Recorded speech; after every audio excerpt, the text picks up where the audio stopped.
Get $50 instantly when you play $5 when you use the promo code.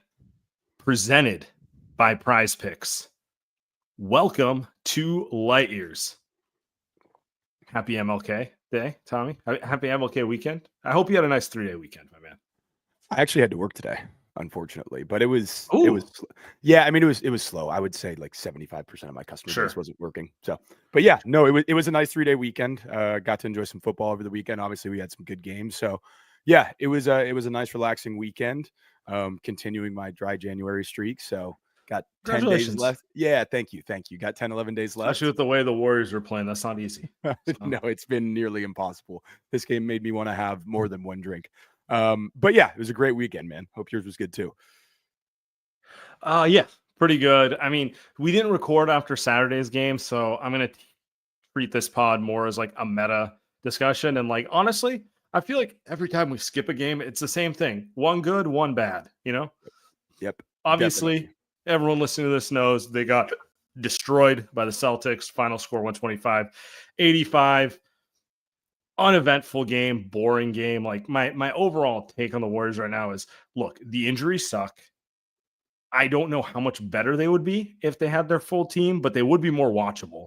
At this point, I just want to watch Kuminga and Pods play because, well, they're at least growing as players, whereas half this roster, like Loon is Loon, GP2 is GP2, Schroeder. You know what I'm saying? Like at least those guys, like I don't, you can be optimistic, pessimistic with their future, but ultimately they're still kind of progressing, and it'd be more entertaining to watch than this.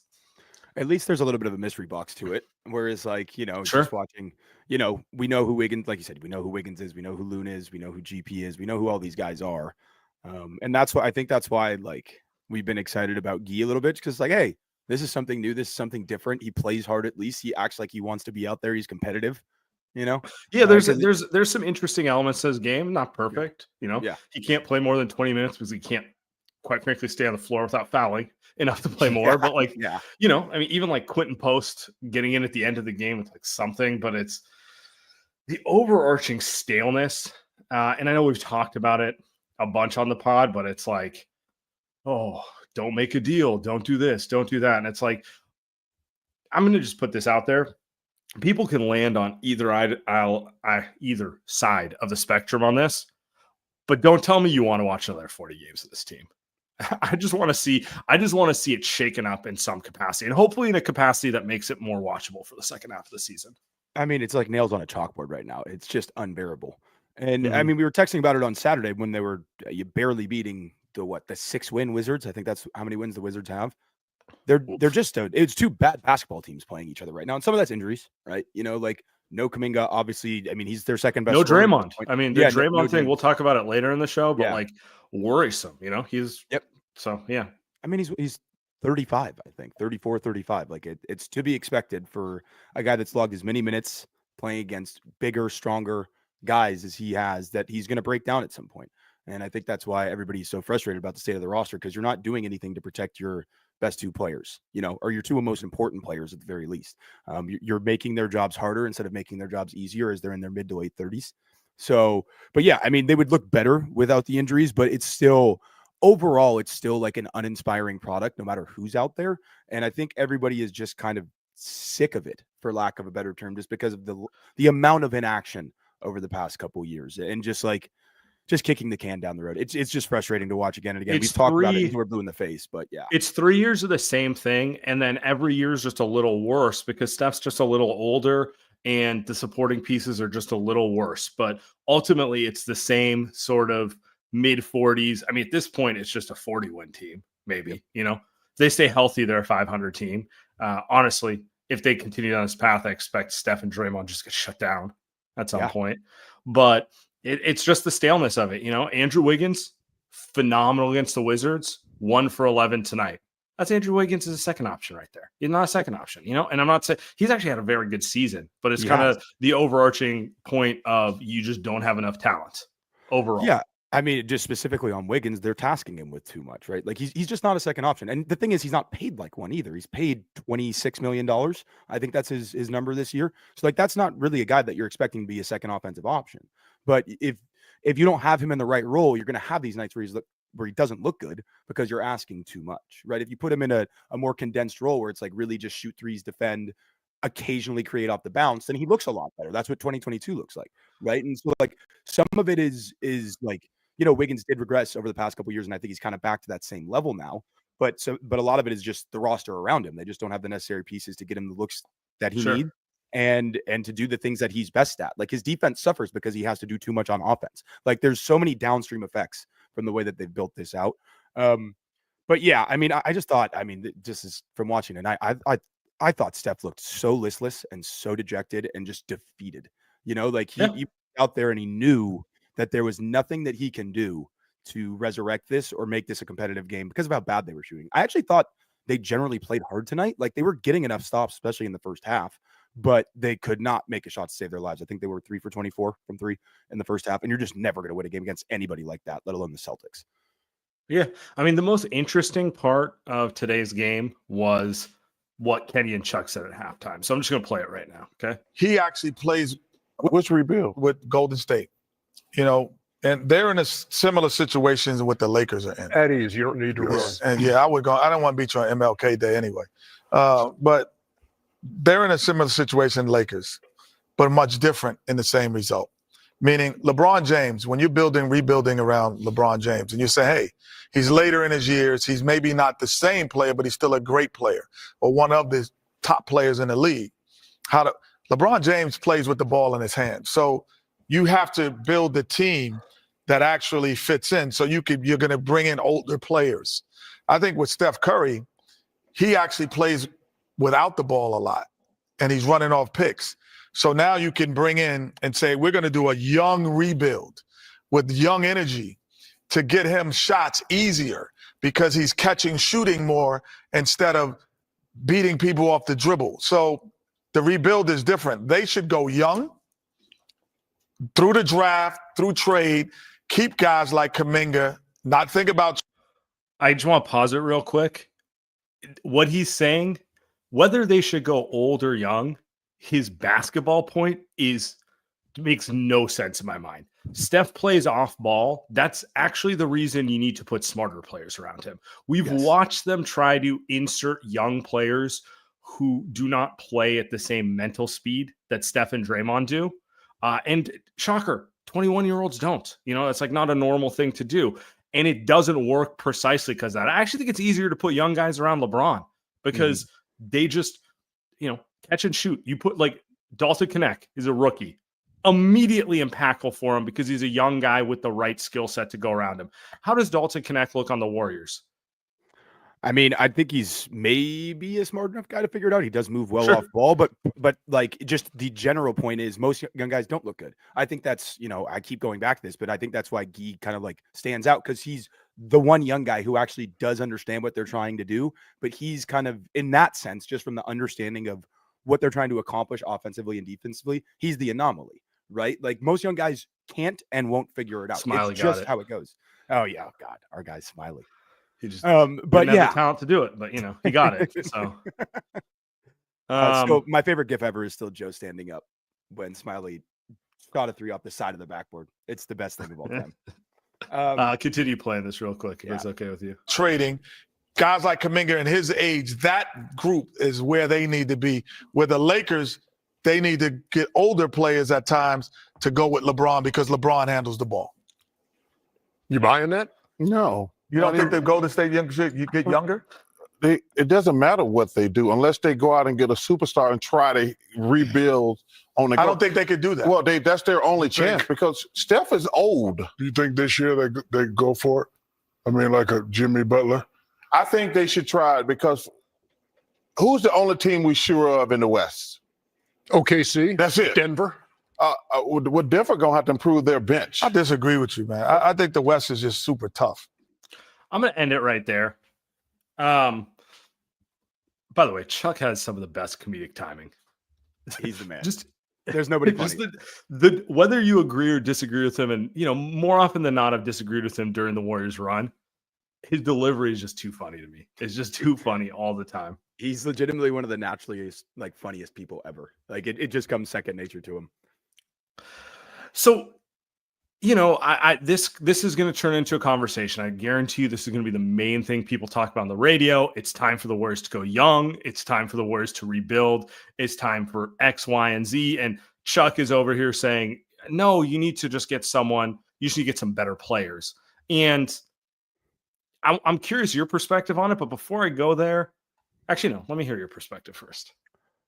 I mean, I obviously side more towards what Chuck is saying, but I don't even I was talking about it earlier with some people in the Discord, and I don't even think even if you trade for Giannis, I don't know if that's enough.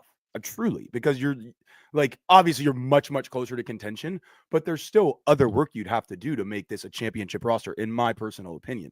So searching for these one move fix-alls is it's a fool's errand. And I think that's we've used this term a lot. I think that's why it seems like we're being gaslit, because it's there is no one move at this point. Right now, you're a team that's a fringe play-in. To get to contention, there's not going to be one. You have to kind of vault up the standings through moves. A Cam Johnson gets you closer, or a Vooch, or whoever. The name doesn't matter, but you have to make moves before you can make the big move to get there. That's my opinion, at least. So I mean, yeah, it would be amazing to trade for Giannis, and it's a pipe dream. But I still don't think that fixes everything. If we're being totally blunt and honest about the situation. Yeah. It's not even that to me. I feel like this is kind of, what's the word for it? Just kind of like a fool's errand. The idea that you need to either go young or go all in. They just need to be open for business, man. You obviously have to be considerate of the fact that Steph is older and you're going to want your picks, let's say 2028, 2029 on when he's gone and you're in a pure rebuild. But be honest about this roster. You do not have the future here. Kuminga is interesting, but you're up against a big financial decision with him. Even if you like him, you got to be honest with yourself and be we don't have Jason Tatum. We don't have Shai Gilgeous-Alexander, where we know he can carry the mantle. We think he's a good young player who can be a piece on the next team and maybe a piece on this team too, right? Pods I view the same way, different role, different skill set, but he's not turning into Steve Nash no matter how much I get excited when he throws a good pass. It's not happening, right? Those type of things, or maybe it is, but you can't operate with the assumption that you have Nash and Amari just sitting in the second timeline here. This team is going to be in a rebuild when Steph's gone, no matter what. What I see when I look at this roster is a combination of limited players and older declining players, and they just need to shake it up without going too far into giving away the post-Steph future, unless it is for a player who can truly make a difference. And so, to me, the whole they need to go young, or they need to go all in, or what, you want Jimmy Butler? You want to trade the future for Jimmy Butler? On what planet did I say trade the future for Jimmy Butler? I'm saying trade a pick for Jimmy Butler, not trade 15 picks for him. Everything's kind of in context of what they need to do right now. And to me, it's just a lack of creativity. It's kicking the can down the road at every move, and it's put together one of the stalest products in the league. You have zero centers who can finish the ball or really do anything offensively. You can't really shoot. You're a little undersized across the board. You mostly lack athleticism. When you put your most athletic lineup out there, then you just can't shoot it and you don't have enough skill. It's just not a talented enough roster, period. So if that move is getting a guy who's on a rookie deal because you believe he can develop into it, sure. And if that move is getting a 29-year-old because he gets it and he can inject some life into this team, sure too. But it's such a false choice to be you got to go extreme one way or another. Just get better players. Yeah, I mean the conversation around it is just too black and white. You know what I mean? There's a lot of gray area here. You can make moves that aren't just all or nothing, exactly like you're saying. And as you were just kind of going over everything about this roster, is this team elite at anything? Is there one thing that you can kind of hang your hat on and say, yes, they are really, really good at this? Maybe maybe defensively, but even then you have size issues against certain matchups. There's not one thing that I feel confident about this roster and okay, they're elite at this, and I don't know how you can expect to be a serious basketball team if you're not elite at any one thing. You know what I mean? The worst layup shooting team in the league. They can't shoot the basketball from the perimeter. Like you said, they're undersized. Like you listed all these things. And it's just, I think that's why it's so frustrating, because there's nothing that they can really hang their hat on or have an identity about. And that makes it a really tough watch most times. Yeah, like getting young players doesn't guarantee anything. Get talented players, like they tried going young with the second timeline, and it doesn't much matter if you don't know what you're looking at when you're drafting guys. And more importantly, and I think this part gets missed in the entire conversation, it's impossible to develop raw players as long as you have Steph on the roster, because there's going to be an inclination to play the type of basketball he wants. Because let's be honest, the type of basketball he wants wins. It has won for a decade plus. So you can put young players around him, but they have to have a certain amount of like IQ. They just have to be developed to a certain degree for it to work, right? Mentally, they have to be developed to a certain degree. Yeah, absolutely. And just, it's funny that Kenny said that, because it's like, dude, they already did that. They already tried to build through the draft. It's clearly not working. So just go get good players who are in their prime. I don't know why that's such a complicated ordeal for this organization. Just go get guys who are 25 to 30 years old who are really good. Like, that's what all the best teams in the league have. Sure, the Thunder are a little bit different, I guess. They're younger, but they also probably have the best GM in the league. The Warriors don't have that. So, like, you can't necessarily look at them as like exactly what you want to be unless you go get their GM, right? So, yeah, it's just we're talking in circles at this point, but it's just really frustrating. Someone in the chat mentioned Derek White would be the second best player on the Warriors. I mean, saw that. Yes, I agree. Yeah, but you know what a player like Derek White would also be? An investment in Kuminga. You create a lineup where, and to be fair to the Warriors, I think that's what they were thinking they were getting from someone like Melton, who was a young veteran who gets it, who fit into what they were doing, and who can help them, but also help develop someone like Kuminga. And, bad luck happened there, right? Bad luck happened there. But try to go find those type of deals going forward as well. Those type of things do have amplification effects when you put someone like Melton out there. I don't know. I tweeted something earlier. Boring ass team, man. Yeah, I tweeted something like at the beginning of the game when they were just anemic offensively. I was like, you can't even properly evaluate your young guys right now because of the lack of talent around them. Like, they haven't been given the proper structure or talent level to get like a good view of who they can actually be as players, because they're not put in positions to succeed. Like, it's really that simple, in my opinion. Yeah.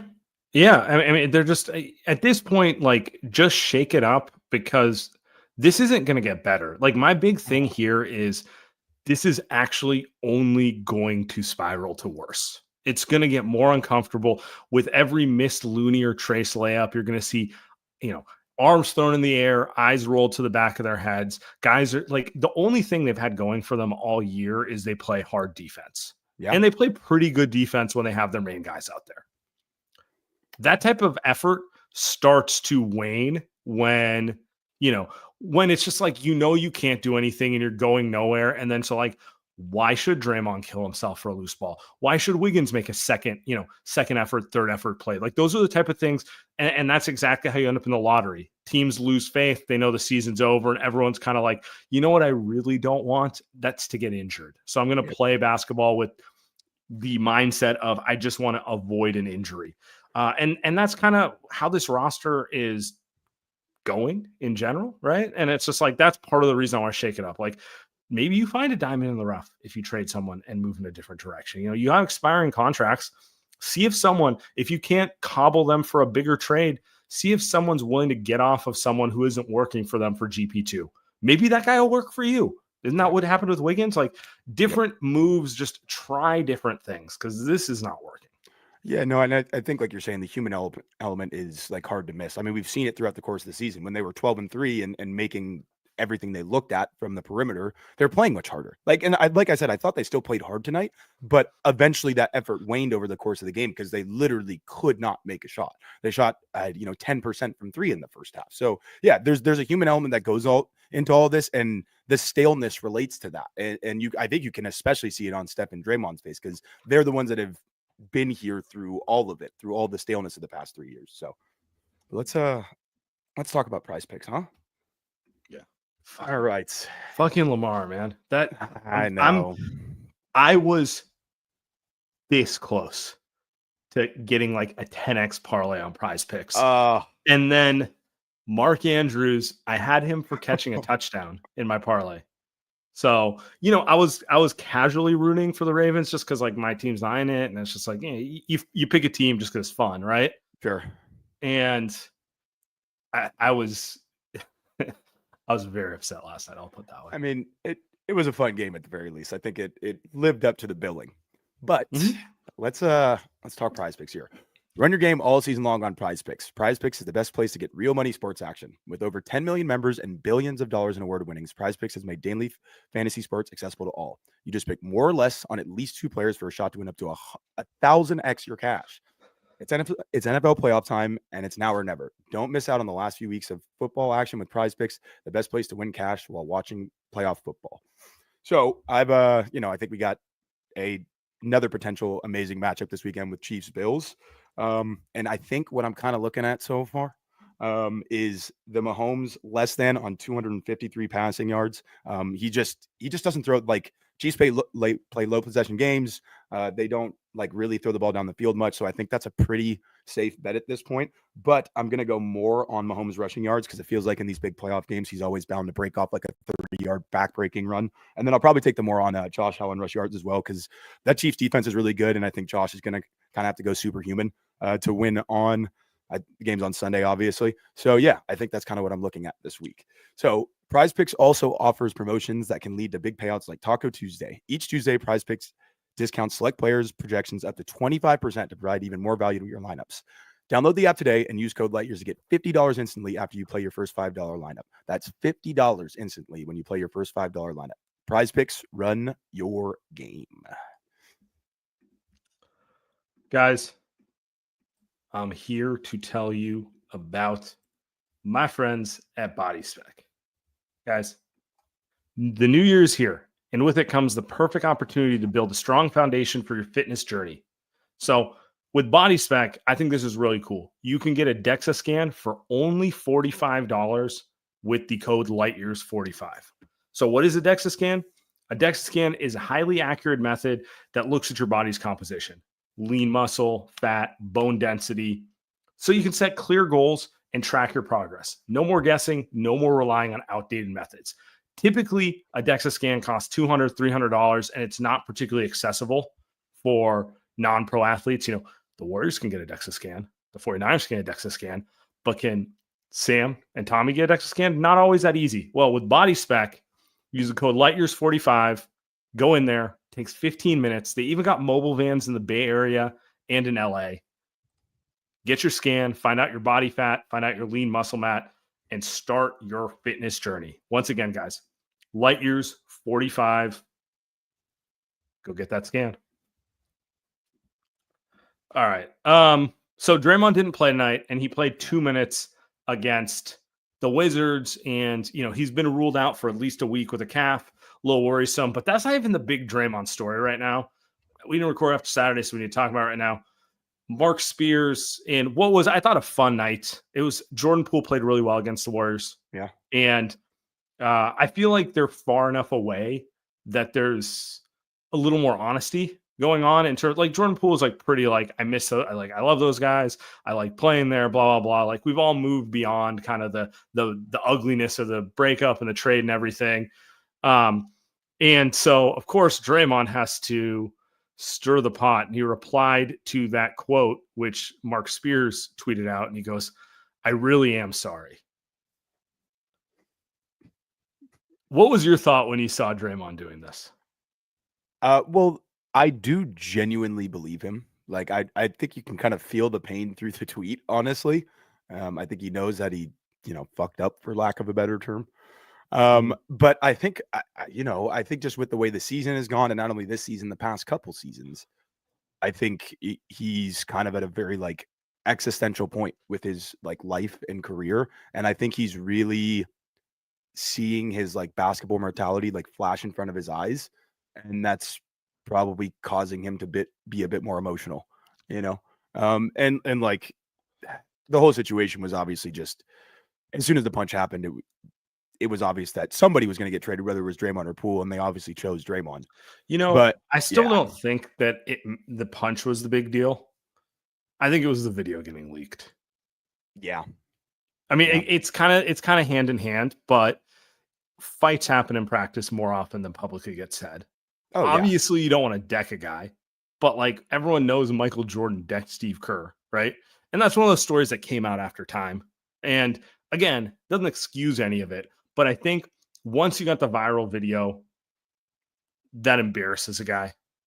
And then there's just no going back from it, in my opinion. And then there's just no going back from it. And then Draymond releases a documentary on TNT like 2 weeks later. Yeah. Like just so tone deaf. And I've always been like a very staunch Draymond supporter, more than most, even through all like the trials and tribulations. But the guy definitely doesn't make it easy. And I mean, I'm not saying they should do this, but I do think, and I think part of it is he just hasn't played a lot lately, and he hasn't necessarily been like the normal high energy Draymond that we're used to seeing. I think I'm maybe more open to trading him than I ever have been. And like unrelated to the tweet, I think that's just kind of like my evaluation of where we're at right now. I'm not saying they should do it, but I've always been like, no, you cannot trade him under any circumstances. Like people who say that don't understand how important he is to what they do. But I think we're kind of reaching a breaking point with a lot of this stuff. So did they make a mistake trading Poole and not Draymond? And I say this knowingly acknowledging at the time of the trade, Draymond was the better player. Historically, Draymond will always be the better player. Mm-hmm. But at the time of the trade, Draymond was 33. He was a year removed from his best season, but we all know he's undersized. We all know the body is moving in the wrong direction. And Jordan Poole was off of a terrible season. Let's be honest. His 2022-23 was bad, inefficient. I think everyone understands like mentally he was probably in a bad space because of everything to do with the punch and everything. But the argument could be made, while they needed Draymond, they needed the idea of Draymond more basketball wise, they might be in a better position if they just called it what it was, which was, we're not winning anyway, so we might as well keep the asset which has a chance of being better than the asset which isn't. I don't think it was a mistake because in theory, you're trying to go after a championship every year with Stephen. Poole was really bad last year too. His first year with the Wizards. He's been fantastic. To be clear, this season he's been really, really good. Yeah, he was pretty bad for the Wizards here. Yeah, and I think there was just a lot of hangover from the trade. Like he probably wasn't in a great spot emotionally, bad organization. You're not winning games. Like there's a lot of factors that play into that. And maybe he would have rebounded if they trade Draymond and they stick with Poole that next season. Maybe he rebounds in Warriors jersey. Who knows? But I wouldn't call it a mistake. Like it is easier to like view it in hindsight. And right now, Poole is playing spectacular. And Draymond looks like his body's on the verge of being toast. So yeah, I understand watching it today, being like, that might not be the move. Totally. And I can't necessarily be mad at anybody who views it in that light, but like I don't know, unless you're getting like a real rim protecting center who can stretch the floor and like do a bunch of stuff for Draymond, which I guess would be a possibility. But I don't know if they're any closer to being like a contender per se. You know what? I just realized this was a dumb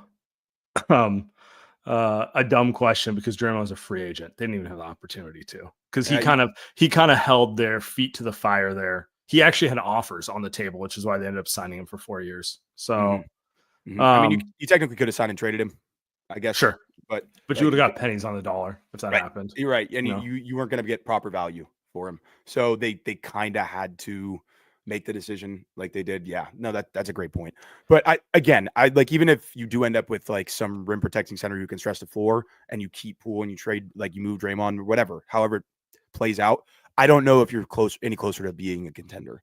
So I mean, you're closer because Jordan Poole is a good young player who has value to be flipped for a different type of player, which is more than you can say for most of this roster at this point. Yeah, I mean, he's very dynamic, obviously. And, I think back in the day, we threw out some pretty crazy comparisons back during that 2022 season when he was like really lighting the world on fire. When Steph went down, like we were throwing out names like Donovan Mitchell and like all kinds of guys. What do you see his like ultimate ceiling as at this point? Because he's obviously a little bit of a downtrend there for a couple of years, but he's obviously on kind of trending up again, and he's still really young. I want to say he's only 24 or 25. So like, where do you see him eventually ending up in terms of like league hierarchy? So I definitely said he could be like he could be like Donovan Mitchell, and that's like, I mean, you see the Cavs this year, and it's not just because of Donovan Mitchell, but Donovan Mitchell has proven he can be the primary engine of a playoff caliber team. Like he did it in Utah. Obviously, Rudy carried the defense, but it was the Donovan Mitchell show on offense. That was a little optimistic. I don't think that's happening in general, but I'm watching him and I'm going, are you telling me he couldn't be the Jamal Murray to a true superstar? And I like Jamal, and Jamal's hit some fucking big shots in some big games. And he's going through kind of a rough season this year, but he's like proved it on the highest stage. I kind of view Jordan as that's his ceiling, which is just a tier below All-Star. He can definitely get you 20 a night. He's going to have his nights where he gets you 40 when he's cooking. But he's not the primary engine of a team. But if he's playing off of the primary engine of a team, you got something. I mean, the Warriors had something when they had that going, right? Mm-hmm. And so that's kind of what I'm thinking of. Someone who's sitting right outside of All-Star tier, who maybe could touch All-Star in the right year. You hit the right team, the right year, they get there, but just not quite the primary engine of a team, but that's still a damn good player. Yeah, and I think it's actually kind of a fun comparison because there's some similarities, especially when Jamal was younger and a little bit more athletic. I think there's definitely some similarities in the way they play. And it's funny. So No Cap in the chat here said JP is more Tyler Herro, which is perfect for this team. I was bouncing this around in my head as you were talking. Who would you take between JP and Tyler Herro? Like, who would you prefer? If, perfect world, if you could take one of the two, because I like both guys. It's a tough I've gone one, right? back and forth on that because they're about the same age. They're I think one draft class apart, so it's an obvious comp.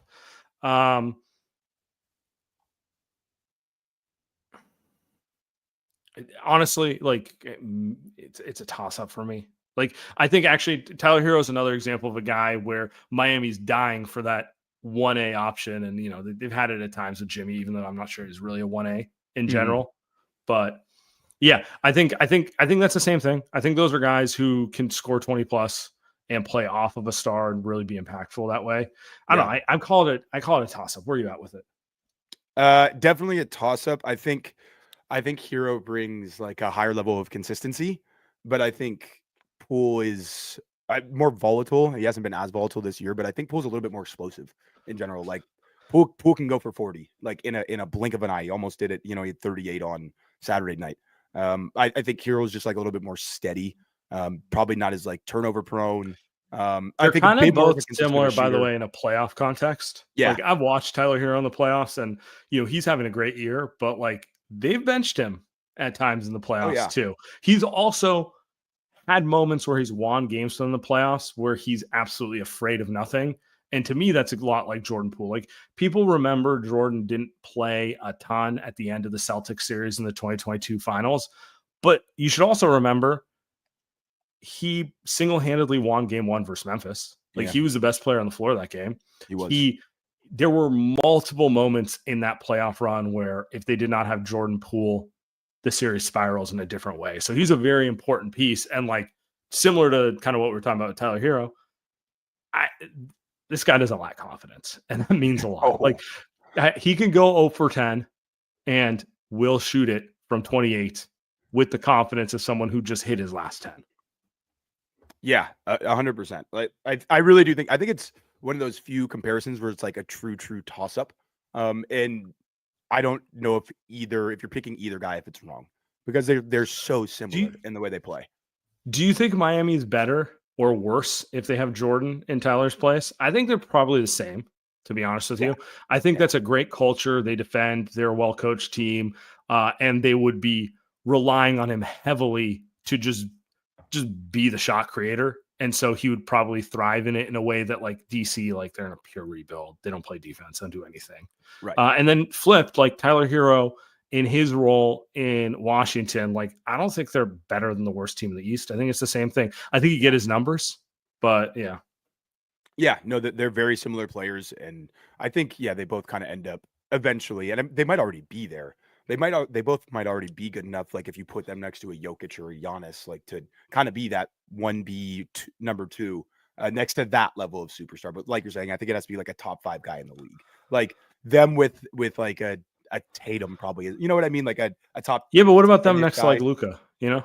Yeah, no, I mean, look, we've seen it work with Kyrie, and neither one of those guys is dynamic as like peak Kyrie, but similar-ish games, can really shoot the ball, can do it off a movement, can handle, can pass, can get to the rim. Yeah, it's kind of that same archetype of like that combo guard who can just score the hell out of the ball, but isn't a true point. So they need that primary ball handler to like do a lot of the real decision making in important moments. You know, and I keep going back to this, and I got the trade at the time. I really do think as time goes on, the true cardinal sin was not using the Chris Paul contract. 1,000,000%. Because if you told me you traded Jordan Poole and you ended up with Zach LaVine, I'd be like, did we get better? Did we get better? Maybe we got Yes. better. I don't know if we got worse, you know, like that sort of thing. Or if you did it and it helped you and you ended up using that contract plus Kuminga to get Siakam, completely different style of player, but that sort of thing. Instead, they just ended up in a salary dump situation. And that's what really sucks about it. And that's what ends up with fans being like, man, we should have just kept him and moved Draymond, you know? So yeah. They did the first part of the process right. They just didn't execute on the back end. And I mean, the LaVine thing like really stings because he's having maybe a career year. And I sent you I think I sent you a tweet the other day about his like it was the top 15 shot makers in the league where it's know, expected shot quality versus actual shot quality, like the amount of shots they're making. LaVine's number 8 in the league right now in terms of like out exceeding his shot quality. That would be really nice to have on this basketball team. Somebody who's that dynamic. Like that dude can score with anybody in the entire league. And there's warts in his game, but he is legitimately one of the most dynamic offensive scorers in the entire league. And like he's exactly what they're missing. So it's really just I mean, like, they're missing a lot of things, but yes. Yeah, they are. But like, you know, obviously if you do that, you probably don't get 1 or 2 of the free agents that you got. But like they're not even playing Kyle Anderson.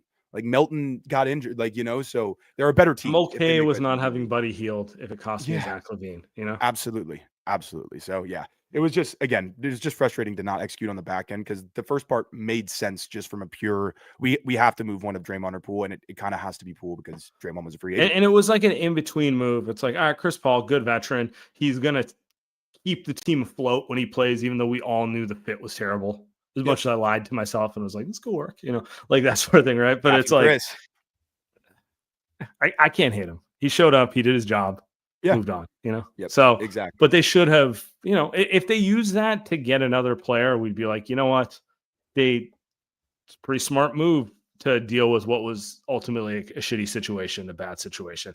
Instead, they let him expire, and it's like, what are you going to do, you know? So, yeah. Before we move forward. Yeah, let's talk about Via, huh? Yeah. All right. 2025, a new you and a new year full of new possibilities. Don't let the bad times of 2024 bring you down. This year, reach new heights with Via. Trusted by over 500,000 happy customers, Via is the Swiss Army knife of wellness, dedicated to harnessing the natural benefits of hemp to create high-quality wellness products. Whether you're looking to improve your sleep, focus, recovery, add a little pep to your step, or just get high, Via has something for you. With products ranging from 0 to 100 milligrams of THC, Via gives you the power to blaze your own trail. I've said this on almost every podcast. I'm such a fan of Via's CBD products. They work amazing for me. I use their Zen one for sleep all the time. It helps me get a great night of sleep. But the one I use during the day, I use this Flow State right here. I'm going to show the people. It's my favorite product that they have. It's for focus, really. It's got 20 milligrams of CBD, 60 milligrams of CBG, some B12, some alpha GPC, some lion's mane. I take a half one of those in the morning. I drink a coffee, and it gets my day started right. You know, I'm ready to go and tackle the work day. So if you're 21 plus, check out our link to Via's website link in our description and use the code LIGHTYEARS for 15% off. That's code LIGHTYEARS for 15% off. And if you're new to Via, you get a gift free of a choice if you mention our show. So after you purchase, just ask them where you heard about them. Tell them you sent them, or tell them you heard about them from Light Years. And that helps support our show. So this year, enhance your everyday with Via. Yeah. Via's great. Tonight might be a Via night. Yeah.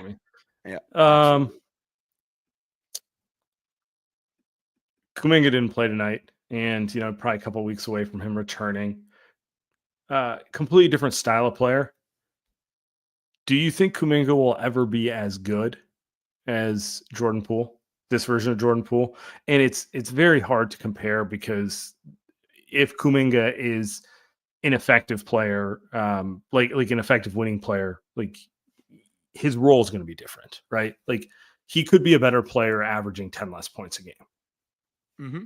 Yeah, absolutely. I mean, I don't think that's ever really in the cards for him. I don't think that's how he views himself. I don't think he'll ever be, if he's like 12 to 14 points a game and just like a defensive menace, that's like he's gone to a few stops and it's like it hasn't worked out for him as like a primary option or a secondary option, like almost like an Aaron Gordon type of situation or Sean Marion in Dallas, like back. Well, in let the me day ask when they you, won who's a the better championship. player, Aaron Gordon or Jordan Poole? Ooh, It's like, I mean, it's tough to even argue because it's like, it depends what my team needs, right? right. Like, They're so different. They're so Yeah. different. Like, but I think everybody's taking Aaron Gordon on their team. Like, if the goal is to win, you know what I mean? And you can get him in that proper role. I think everybody at this point is taking a Poole as well if you need a scorer. But I think there's maybe less teams that would take a Poole than would take an Aaron Gordon. But I don't know if Kuminga will ever be Aaron Gordon. Like Gordon's way bigger, way more physical, way more sound defensively. He's a better decision maker.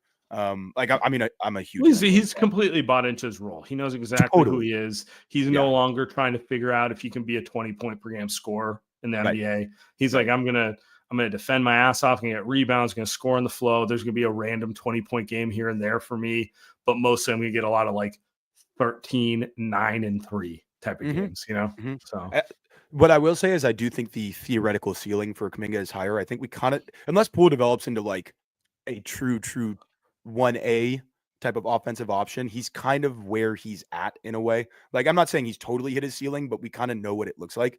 The theoretical ceiling for Kuminga is like much higher. It's like Jaylen Brown. You know what I mean? Like, I'm not saying he will get there, but if the 3-point shot comes along and he can like really figure out the mid range, he gets better at finishing around the rim. Like that's in the cards for him.